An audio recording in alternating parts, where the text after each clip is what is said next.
பிரஜலாட சங்கீதம் 23:1, 2, 23:2, 23:3, 23:4 வரைக்கும் அருமையாக பார்த்தோம்.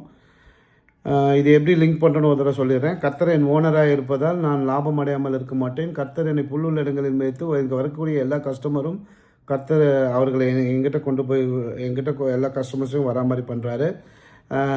மூணாவது வந்து நான் நேர்மையாக நடந்து கொள்வதற்கு அவருடைய நாம நிமித்தம் நடத்திக்கிறாரு.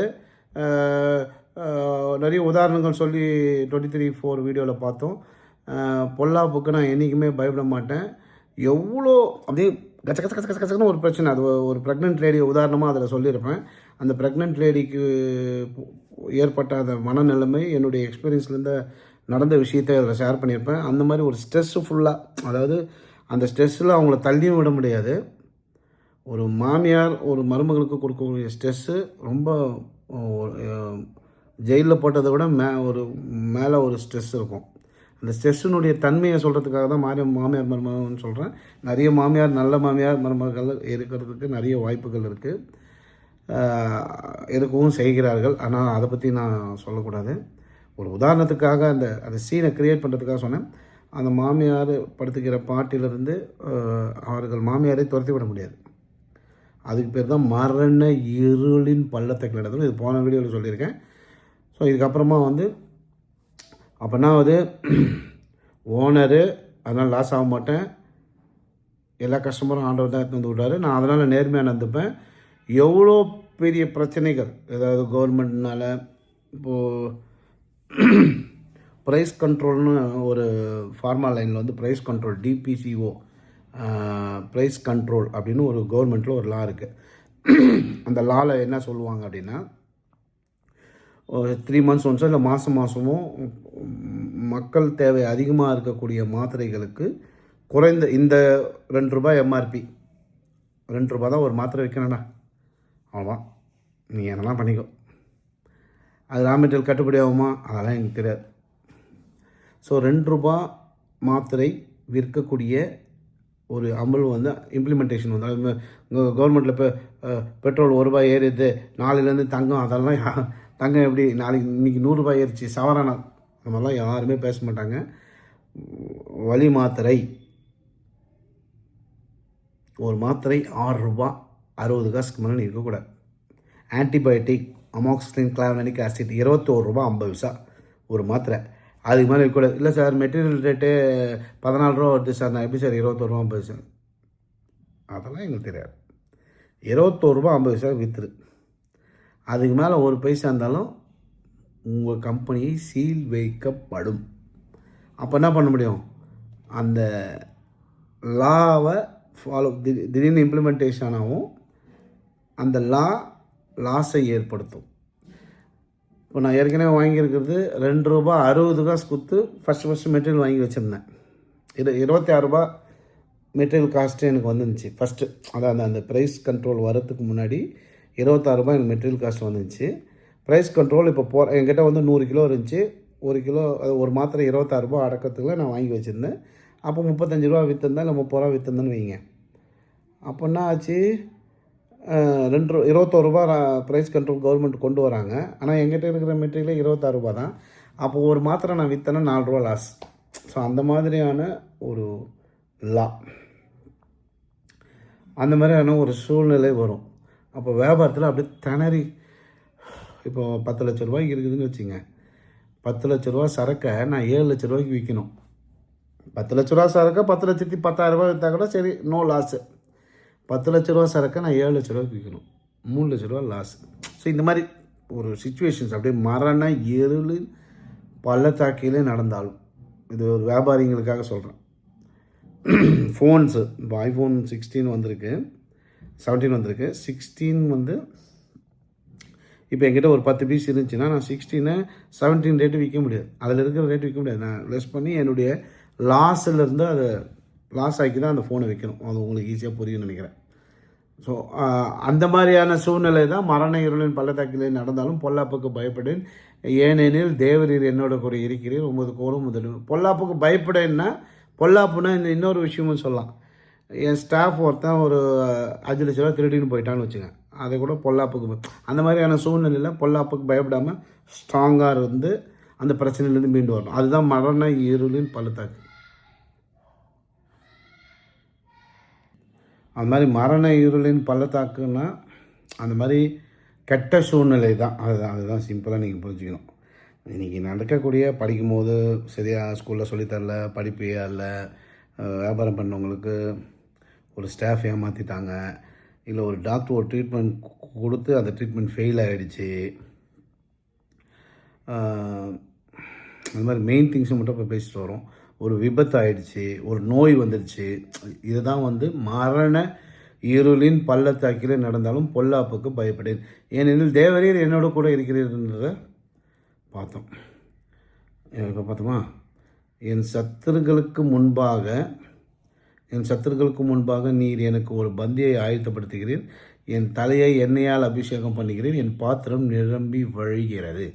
என் சத்துருக்களுக்கு முன்பாக அப்படின்னா நம்ம வெறுக்கும் எதிரிகளுக்கு முன்னிடையில் நம்மளை நாசம் பண்ணிடணும், அழிச்சு போட்டுடணும், குழந்தை இல்லை நம்மளை கேவலப்படுத்துகிறான், அப்புறம் நம்மளால் நம்ம கீழ் ஜாதின்றான், நம்மளை ஒரு மனுஷனாகவே மதிக்க மாட்டான், நம்மளை பிச்சைக்காரன்றான், ஏழைன்றான், ஏதோ ஒரு காரணம், நம்ம பல நாளுன்றான். அந்த மாதிரி நம்ம வெறுக்கும் எதிரிகளின் முன்னிலையில் கூட தேவன் நம்மை வெற்றியாளராக நிலைநாட்டுவார். அதை அப்படி சொல்லலாம். ஸோ இந்த மாதிரியான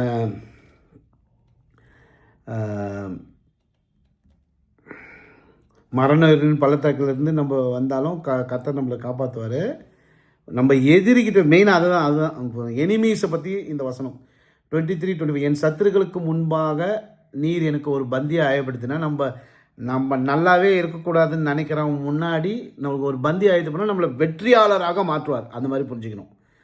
நம்ம செய்கிற பிஸ்னஸ்லேயோ இல்லை நம்ம செய்கிற ஏதோ ஒரு காரணம் நம்ம சிங்கக்குட்டி மாதிரி எழுப்பி நிற்க வச்சு, சிங்கக்குட்டிகள் தாழ்ச்சியால் இந்த பட்டினி கிடக்கும், கர்த்தரை தேடுகிறவர்களுக்கோ ஒரு நன்மையும் குறையாதுன்ற வசனத்தை இந்த இடத்துல அப்படியே சொருவிடணும். என் சத்துருக்களுக்கு முன்பாக நீர் எனக்கு ஒரு பந்தியை ஆயத்தப்படுத்தினா அந்த வசனத்தை அதில் அப்படியே லிங்க் பண்ணி, என் தலையை எண்ணெயால் அபிஷேகம் மரியாதை கொடுத்து என் பாத்திரம் அதை நம்மள சந்தோஷமாக பார்த்துப்பார். இந்த வார்த்தையை சொல்வதற்கு எந்த மனிதனாலையும் முடியாது. ஒரு சிஎம்மாக இருந்தாலும், பிஎம்மாக இருந்தாலும், 1000 கோடி வச்சுருந்தாலும், இந்தியாவில் நம்பர் 1 பணக்காரன், இந்த வேர்ல்டில் நம்பர் 1 பணக்காரன் கூட இந்த வார்த்தையை என் சத்துருக்களுக்கு முன்பாக எனக்கு ஒரு பந்தியை ஆயத்தப்படுத்தி என் தலையை எண்ணெயால் அபிஷேகம் பண்ணுகிறீர் சொல்லிட்டான், என் பாத்திரம் நிரம்பி வழிகிறேன், நான் சந்தோஷத்தால் பொங்கி வழிகிறேன்ற கான்செப்டு ரொம்ப அருமையான இந்த 23:5. ஸோ அப்போனா அது முதல்ல பார்த்துருவோம். ஓனராக இருந்தார், அதனால் நான் கஷ்டப்பட மாட்டேன், எல்லா கஸ்டமரையும் ஆண்டவர் இட்டுன்னு வராரு, ஆத்மாவை திட்டு நான் நேர்மையாக நடந்துக்கிறேன். மரணத்தில் எவ்வளோ பிரச்சனை பிஸ்னஸில் வந்தாலும் நீங்கள் கர்த்தர் என்னோட கொடுக்குறோம், உங்களுக்கு கோலம் இருந்தாரு எனக்கும், என் சத்துருக்களுக்கு முன்பாக எனக்கு ஒரு பந்தியாக அப்படியே எனிமீஸ் முன்னாடி நம்மளை நல்லபடியாக வாழ வைக்கிறது தான் இந்த வசனத்தினுடையது. அதுக்கப்புறம் ஃபைனலாக 23:6 என் ஜீவன் உள்ள நாளெல்லாம் நன்மையும், இது நிறைய அருமையான ஒரு வசனம். என் ஆயுசு முழுக்க என் ஜீவன் உள்ள நாளெல்லாம் நன்மையும் கிருபையும் என்னை தொடரும், நான் கர்த்தருடைய வீட்டிலே நீடித்த நாட்களாய் நிலைத்திருப்பேன். எங்கே பாரு, ஓனராக ஏசப்பாவை வச்சு நீ வாழ்ந்தினா உன் வாழ்க்கை முழுவதும் நன்மையும் கிருபையும். உங்கள்கிட்ட இருக்கிற 1000 கோடி சொத்தும் கர்த்தர் கொடுத்தது, கர்த்தருக்கென்று நீ வாழ்வாய். என் ஜீவனுள்ள நாளெல்லாம் நன்மை, கர்த்தர் கொடுத்த குட் திங்ஸ், கிருபை, பிளெஸ்ஸிங்ஸு. என்கிட்ட இருக்கிற பல கோடியும் நான் கரெக்டாக டேக்ஸ் கட்டி கரெக்டாக அந்த பணத்தை தேவ ஊழியத்துக்கென்று செலவிடுவேன். நானும் அதில் குழாயில் வரக்கூடிய தண்ணியில் தங்க குழா இருக்குதுன்னு வச்சுங்க சார், அந்த தங்க குழாயில் தண்ணி வருதுன்னா அந்த தண்ணி தங்கத்தோட பட்டு தான் வெளியே வருது, அதை தான் நான் டம்ளரில் பிடிச்சி குடிப்பேன். அப்போ தங்க தண்ணீர்னு அதுக்கு பேர் இருப்போம். அதுபோல் என் ஜீவனுள்ள நாளெல்லாம் நன்மையும் கிருபையும், என்னுடைய குழாயில் வரக்கூடிய தண்ணியை நான் ஒரு டம்ளரில் பிடிச்சி குடிக்கும் பொழுது அதற்கு பெயர் தங்க தண்ணீர். அதே மாதிரி தேவன் என் ஓனராக இருக்கும் பொழுது அவர்கிட்டருந்து நான் பெற்றுக்கொள்ளக்கூடிய எல்லாம் தங்க குழாயிலிருந்து வரக்கூடிய தண்ணீர், பெற்றுக்கொள்ளக்கூடிய எல்லா தண்ணீரும் தங்க தண்ணீர். எல்லா நன்மையும் கிருபையும் என்னை தொடர்ந்து கொண்டே இருக்கும். இங்கிலீஷில் பார்க்கலாம் இருக்கு, ஷோர்லி குட்னஸ், ஷோர்லின்ட்டான் இங்கிலீஷில், confirm goodness and mercy shall follow me all the days of my life and I will dwell in the house of the Lord for ever. பா, ஒரு வார்த்தையும் உள்ளே போய் மேய்ஞ்சுன்னா மந்தையில் மேய்ப்பர் கர்த்தருடைய வார்த்தை எப்படி இருக்குதுன்னு என்னால் உணர முடியுது. என் ஜீவனுள்ள நாளெல்லாம் நன்மையும் கிருபையும் என்னை தொடரும். நான் கர்த்தருடைய வீட்டிலே நீடித்த நாட்களாய் நிலைத்திருப்பேன். எங்கே பாருங்கள், 23:1 ஓனராக்கி விட்டுருங்க கர்த்தரை. அதுக்கப்புறம் ஃபைனலாக எப்படி முடிக்கிறான் பாருங்கள், என் ஜீவனுள்ள நாளெல்லாம் நன்மையும் கிருபையும் என்னை தொடர்தான். எங்கே ஃபஸ்ட்டு ஓனர் ஆக்கிடுங்க. கர்த்தர் என் மெய்ப்பராக இருக்கிறார், கர்த்தர் என் ஓனராக இருக்கிறார். 23:1 கர்த்தர் என் ஓனராக இருந்தால் கட்சியில் என்ன வருது, ஜீவனுள்ள நாளெல்லாம் நன்மையும் கிருபையும் என்னை தொடர்ந்து வருதான். ஏதோ 2 மாதம் சீசன்லாம் கிடையாது. இலையுதிரா மரத்தை போல் இருப்பீர்கள், நீங்கள் செய்வதெல்லாம் வாய்க்கும். அந்த வசனத்தை இதில் ஜாயின் பண்ணி கூட பார்க்கலாம். நீங்கள் இலையுதிரா மரத்தை போல் இருப்பீர்கள், நீங்கள் செய்வதெல்லாம் வாய்க்கும். என் ஜீவனுள்ள நாளெல்லாம் நன்மையும் கிருபையும் என்னை தொடர்ந்துடான்ட்டான். எங்கே கர்த்தர் மெய்ப்பரார், கர்த்தரை உங்கள் ஓனராக வச்சுருங்க. என் ஜீவனுள்ள நாளெல்லாம் நன்மையும் கிருபையும் என்னை தொடர்றதுல முடிச்சிட்டாங்க. தொடர்ந்து continue, surely goodness and mercy follow me. இப்போ அதிகமாக இன்ஸ்டாகிராமில் ஃபாலோ பண்ணுங்கன்றான், ஃபேஸ்புக்கில் ஃபாலோ பண்ணுங்கன்றான். Follow me, surely goodness and mercy shall be follow me all the days. வாழ்க்கை முழுசும் எங்கே ஓனராக ஆக்கிட்டீங்களே, உங்கள் பிஸ்னஸுக்கு ஓனரு, உங்கள் படிப்புக்கு ஓனரு, உங்கள் குழந்தை இல்லாததுக்கு கர்த்தர் குழந்தையை தருவார், லோனை அடைக்கக்கூடிய வல்லவர். உங்கள் ஓனராக ஆய்க்கணுங்களே ஒன்றில், கடைசியில் நீங்கள் என்ன ஆவீங்கன்றது தான் இதான் உண்மை. ஒரு சினிமாக்காரனை நீங்கள் ஓனராக அவனை தெய்வமாவோ இல்லை அவனை ஓனராகவோ இல்லை அவனையே நம்பினீங்கன்னா 23:6 என்னவா வந்திருக்கோம். நீ சினிமாக்காரரையோ இல்லைன்னா அரசியல்வாதியோ அல்லது வேறு உங்கள் தந்தையோ இல்லை யார் பக்கத்து வீட்டுக்காரனையோ பார்ட்னரையோ நீ ஓனர் ஆக்கியது இருந்தால், உன் பிஸ்னஸையோ அந்த ஹேபிட்டு பிஸ்னஸ் ஆக்கியிருந்தேன்னா உன் ஜீவன் உள்ள நாளெல்லாம் உனக்கு கெட்டதும் அநியாயமும் உன்னை தொடரும். சார் நான் இப்போ இவ்வளோ கஷ்டப்படுறேன். ஆமாம், 1ஆம் நம்பரில் போய் மாற்றுங்க, கர்த்தரை ஓனராக வைங்க. உங்களை கெட்டதும் நாசமாகிறதும் தொடராது, நன்மையும் கிருபையும் அங்கே மாற்றுங்க சார். மேலே கர்த்தரை மற்றதை தூக்கிட்டு கர்த்தரை உள்ளே இன்ஸ்டால் பண்ணுங்கள். 23:1 23:6 நன்மையும் ஜீவனுள்ள நாளெல்லாம் நான் லைஃப் ஃபுல்லாக நான் வாழ ஒவ்வொரு நாளும் நன்மையும் கிருபையும் தொடரும்ட்டாங்க. அப்போ ஓனர் அங்கே ஆக்கினாதான். நீங்கள் ஓனராக இருந்தால் கூட வேலைக்கு ஆகாது, உங்கள் பார்ட்னர் ஓனராக இருந்தாலும் வேலைக்கு ஆகாது, என்ன பண்ணாலும் வேலைக்கு ஆகாது. கர்த்தரை ஓனராக்குங்கன்னு புரியறதுக்காக தான் அதை ஓனர் நான் அப்போத்துலேருந்து சொல்லின்னு வரேன். ஒன்றில் ஓனராக்குனா உங்கள் ஜீவனுள்ள நாளெல்லாம் உங்கள் நன்மையும் கிருபையும் உங்களை தொடரும். இல்லைன்னா கஷ்டமும். நிறைய பேர் சொல்லி நான் கேள்விப்பட்டிருக்கேன், என்ன பண்ணாலும் எனக்கு 10 காசு நிற்க மாட்டேது, 20ஆம் தேதியானா தைக்கிடத்தான் போகணும். அது இல்லை, என்ன பண்ணணும் என்ன பண்ணாலும் இல்லை, கர்த்தரை தேடாமல் வேறு என்ன பண்ணாலும் பார்த்தா 20ஆம் தேதி ஆனால் காசுக்கு திண்டாட வேண்டியதுதான். கர்த்தரை முதலாவது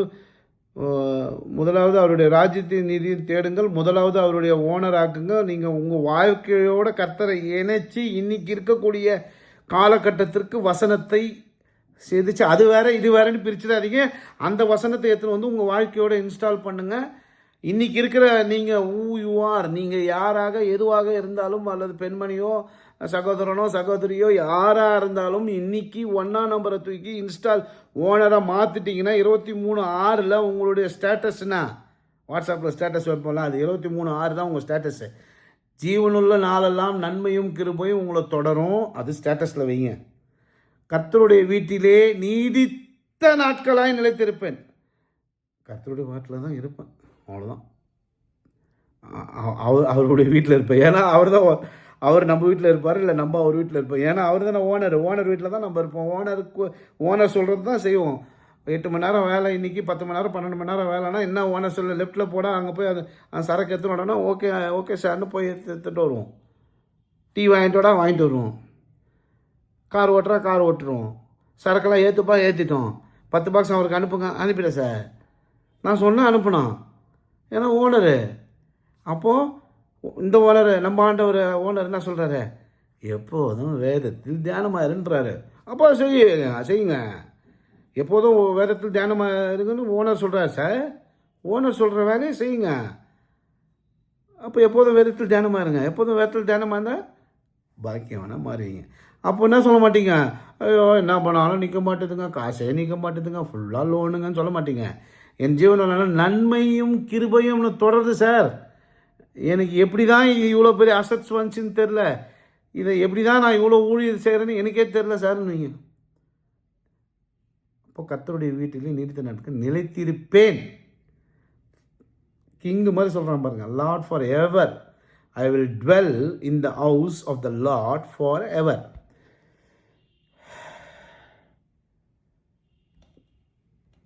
இதில் இங்கிலீஷில் போயிட்டு டுவெல் என்னன்னு பார்க்கலாம்.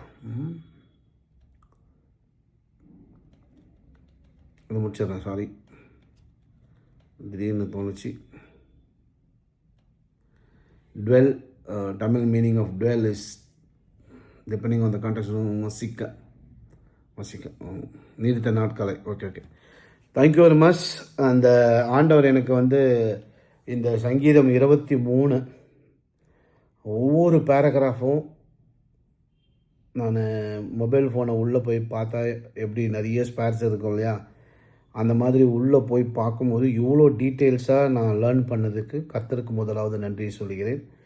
இந்த 23 வசனமே இவ்வளோ இருக்குன்னா, வேதத்தில் இருக்கக்கூடிய ஒவ்வொரு வசனத்தில் இருக்கக்கூடிய ஒவ்வொரு ஃபோன் போன்ற விஷயத்தை பிரிப்போமே ஆனால் எவ்வளோ, ஒரு ஃபோனை ஓப்பன் பண்ணால் எவ்வளோ ஸ்பேர் பார்ட்ஸ் இருக்குதோ, அப்போது ஒரு வசனத்துக்குள்ளே போனால் என்னென்ன இன்றைய காலகட்டத்திற்கு ஏற்ற மாதிரியான ஐடியாக்கள் அதில் இருக்கிறது. அதை இந்த காலத்தோடு ஒப்பிட்டு நாம் வாழ்வோமே ஆனால் அப்போ தான் முழுமையான கிறிஸ்தவனாக உங்கள் அப்பாவுடைய சொத்தை நீங்கள் கிளைம் பண்ணி உங்கள் பேருக்கு மாற்றுதல் செய்வீர்களே ஆனால் அந்த சொத்தை நீங்கள் பயன்படுத்த முடியும், விற்க முடியும், வாங்க முடியும், கட்ட முடியும்.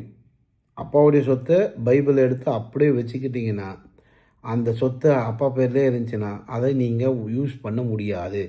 அதை உங்கள் பேருக்கு மாற்றுதல் செய்ய வேண்டும். அதுபோல் வேதத்தில் இருக்கக்கூடிய ஒவ்வொரு பகுதியும் ஒவ்வொரு வசனத்தையும் நீங்கள் உள்ளே சென்று பார்க்க முடியும் சூழ்நிலையை உங்கள் பேருக்கு மாற்ற ஒரு சொத்தை உங்கள் பேருக்கு மாற்றக்கூடிய ஒரு சூழ்நிலை எப்படி அந்த ப்ரொசீஜர் மாறுதோ, அதுபோல் ஒவ்வொரு வார்த்தையத்தில் இருக்கக்கூடிய டெப்த்துக்குள்ளே உள்ளே இறங்கி நீங்கள் பார்க்கும்பொழுது அந்த வசனம் நீங்கள் கிளைம் பண்ண முடியும். அந்த வசனத்தை நீங்கள் கிளைம் பண்ணும்பொழுது என் ஜீவனுள்ள உங்கள் ஜீவனுள்ள நாளெல்லாம் நன்மையும் கிருபையும் உங்களை தொடரும். நீங்கள் கர்த்தருடைய வீட்டிலே நீடித்த நாட்களாய் நிலைத்திருப்பீர்கள். Praise the Lord. கர்த்தர் உங்களை ஆசீர்வதிப்பார். ஆமென்.